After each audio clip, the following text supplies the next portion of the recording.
হাওড়ার বুকে চাঞ্চল্যকর ঘটনা। হাওড়ার পার্বতী সিনেমার কাছে ঘোষপাড়া পেট্রোল পাম্পের সামনে গুলিবিদ্ধ হলেন এক পুলিশ অফিসার। গভীর রাতে গুলির শব্দে তটস্থ এলাকা। তদন্তে নেমেছে হাওড়া সিটি পুলিশ। বুধবার রাতে 11টা নাগাদ ঘোষপাড়া পেট্রোল পাম্পের সামনে গুলির শব্দে আতঙ্ক ছড়িয়ে পড়ে। ঘটনাস্থলেই শুরু বান্টুরা ও শিবপুর থানার পুলিশ ছুটে আসে। উদ্ধার হয় একটি গুলির খোল। গুলিবিদ্ধ পুলিশ অফিসারের নাম জয়ন্ত পাল, যিনি হুগলির চণ্ডীতলা থানার আইসি হিসেবে কর্মরত।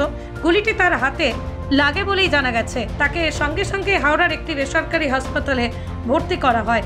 কিন্তু চমকপ্রদ তথ্য, ঘটনার সময় ওই অফিসারের সঙ্গে ছিলেন এক রহস্যময়ী মহিলা। কার গাড়ি, কেনই পেট্রোল পাম্পের সামনে, সেই সমস্ত প্রশ্নের উত্তর খুঁজছে পুলিশ। পুলিশ ইতিমধ্যেই মহিলাকে আটক করে জিজ্ঞাসাবাদ শুরু করেছে। পুলিশ সূত্রে জানা গেছে রহস্যময়ী মহিলার নাম টিনু দাম। ঘটনাস্থলেই পাওয়া গাড়িটিও আটক করা হয়েছে। গুলিটি আত্মরক্ষার্থে ছোড়া হয়েছিল নাকি ব্যক্তিগত বিবাদের জেরে ওই ঘটনা, সেই প্রশ্ন এখন ঘুরপাক খাচ্ছে গোটা হাওড়ায়। গোটা ঘটনায় ধোঁয়াশার চাদর। চণ্ডীতলা থানার আইসি জয়ন্ত পালের ব্যক্তিগত জীবনে কোনো টানাপোড়েন এই ঘটনার নেপথ্যে, নাকি এর পিছনে রয়েছে অন্য কোনো ষড়যন্ত্র? তদন্তের রিপোর্টেই মিলবে সমস্ত প্রশ্নের উত্তর। আপনার যখন এলাম, আমরা ওখানে দাঁড়িয়ে গল্প করছিলাম, তো যখন এলাম তখন দেখলাম যে রাস্তায় পড়ে রয়েছে। এবার তারপরে ডাকা হলো, সবাই মিলে জিজ্ঞেস করলাম যে কি হয়েছে। তারপর বের করে বলছে যে আমি পুলিশের লোক আছি। তারপরে রক্ত ভর্তি ছিল, ওই জন্য গায়ে হাত পায়ে জল ঢাললাম, ঢেলে বললাম যে চলে যাও, হসপিটালে নিয়ে চলে যাও। বললো কোথায় নিয়ে যাবো? বললো হাওড়াতে নিয়ে চলে যাও। বলছে হাওড়াতে নিয়ে গেলে কেস হয়ে যাবে, প্রাইভেটে নিয়ে চলে যাবো। এটা কখন আছে? এটা এই মোটামুটি 1 ঘন্টা আগে। কতজন ছিল? 4 জন ছিল।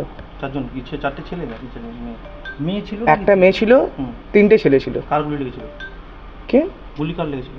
গুলি কার লেগেছিল? যে পুলিশওয়ালা, যে আইডি কার্ড দেখেছিল পুলিশের, তারই লেগেছিল। কোথায়? হাতে? হ্যাঁ, হাতে।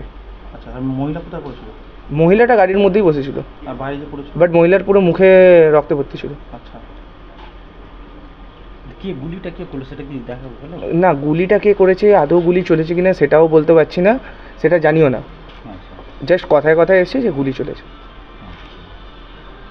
তুমি তারপরে কি করলে? আমরা ওই জল ফল দিলাম, দিয়ে তারপরে বললাম যে গাড়ি নিয়ে চলে যাও। আপনি কি সামনে ছিলেন তখন? উনি কি পুলিশের কার্ড দেখিয়েছেন? হ্যাঁ, উনি পুলিশের কার্ড দেখিয়েছিলেন। মানে যার গুলি লেগেছে? হ্যাঁ। কি বললেন উনি বললেন আমি পুলিশে আছি, ম্যাটারটাকে বেশি বড় করো না, ছেড়ে দাও, তোমরা চলে যাও, আমরা বুঝে নিচ্ছি। কোনো মহিলা ছিল? হ্যাঁ, একজন মহিলা ছিলেন, গাড়ির মধ্যে বসে। কি গো, আমার নেকলেসটা কেনার ব্যাপারে কিছু ভাবলে? কোথা থেকে কিনবে? সমস্যা হলো কে যে কেমন জিনিস দেয়। এই সর্বকালের প্রথম আলমগিনি প্যালেসের সোনার গহনা, দামও মজুরি সাধারণ জুয়েলার্সের মতোই। প্রচুর চোখ ধাঁধানো নিত্য নতুন এক্সক্লুসিভ গহনার ডিজাইন, যা আপনাদের মন কাড়ার মতো। বাহু, অন্নপ্রাশন অথবা যে কোনো অনুষ্ঠানে আপনার পছন্দ মতো গহনা অর্ডার নেওয়া হয়।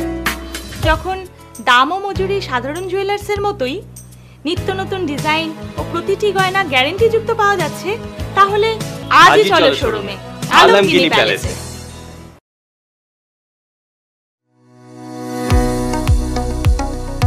কোতুলপুরে সর্বপ্রথম এমআরআই পরিষেবা যুক্ত 110 বেডের মাল্টি স্পেশালিটি হসপিটাল হলো মেডিকেয়ার জেনারেল হসপিটাল। স্বাস্থ্যসাথী মান্যতাপ্রাপ্ত এই হসপিটালে রয়েছে AC, non AC cabin, modern OT, ICCU, NICU, micro surgery, dialysis বিভাগ, ব্রেন ও spine surgery, cancer surgery, lift সহ নানান পরিষেবা।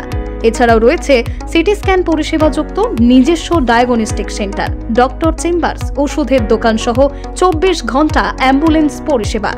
24 ঘন্টা অ্যাক্সিডেন্ট এমার্জেন্সি, রোগীর সুচিকিৎসা, সুপরিষেবা এবং সুস্বাস্থ্যই হলো আমাদের মূল লক্ষ্য। ঠিকানা সরিষাদিঘি, কোতুলপুর, বাঁকুড়া। যোগাযোগ নম্বর 9434216662 অথবা যোগাযোগ করুন 9732212924 এই নম্বরে।